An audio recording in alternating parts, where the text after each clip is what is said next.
ధోని ఎప్పుడైతే టీసీ లాగా జాబ్ చేస్తున్నప్పుడు ఇండియా టీమ్ సెలెక్షన్ కోసం చాలా ట్రై చేశాడు అనమాట. ఒక రోజు రేడియోలో అనౌన్స్మెంట్ ఇస్తున్నాడు అనమాట, ఇండియా టీమ్ కి ఎవరెవరు సెలెక్ట్ అయ్యారని చెప్పి. సో అతను ధోని స్వీట్ బాక్స్ అనేది కొనుక్కొని ఆయన పేరు వినబడుతుందని అనుకున్నాడు. వాళ్ళ ఫ్రెండ్ అందరు కూడా రేడియోలో పేర్లు వింటున్నారు. అప్పుడే ధోని పేరు రాలేదు. సో వాళ్ళ ఫ్రెండ్స్ అందరు బాధపడుతున్నారు. ధోని అప్పుడే వచ్చిండు. ఏ ధోని, సాడ్ న్యూస్, నీ పేరు అనేది రాలేదు.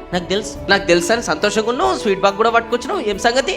అరే నాకు తెలుసు నా పేరు ఎందుకు రాలేదంటే నేను పడాల్సిన కష్టం ఇంకా నాకు సరిపోలేదు కాబట్టి అందుకోసం నా పేరు రాలేదు. ఇక్కడ నుంచి నా కష్టాన్ని ఇంక్రీజ్ చేస్తాను ఎప్పటి వరకు అయితే ఇండియా టీమ్ కి నేను సెలెక్ట్ కాను అని అన్నాడు. జీవితంలోనే ఇది ఒక డిప్రెషన్ డే, కానీ దీన్ని నేను మోటివేషన్ డే లాగా మార్చుకోవాలనుకుంటే దీన్ని సెలబ్రేట్ చేసుకోవాలనుకుంటున్నాను. ఎవరైనా అనుకునే మనకు జరగకపోతే మనం కంపెనీని బ్లేమ్ చేస్తాం, సీనియర్ లీడర్ ని బ్లేమ్ చేస్తాం, వీళ్ళందరినీ బ్లేమ్ చేసుకుంటూ కూర్చుంటాం తప్ప మార్కెట్ తగ్గట్టు నేను అప్డేటెడ్ లేను అని చెప్పేసి ఏ రోజైనా ఒప్పుకుంటామా జెన్యూన్ గా? ఈ రోజు నుంచి మన ఈగోలను పక్కన పెట్టి ఎదుటోళ్ళ లోపాలు చూడడం అన్ని కూడా పక్కన పెట్టేసి మన సెల్ఫ్ ఇంప్రూవ్మెంట్ పైన మనం ఫోకస్ చేసుకుంటూ వెళ్తే ఖచ్చితంగా మనం సక్సెస్ఫుల్ అవుతాం.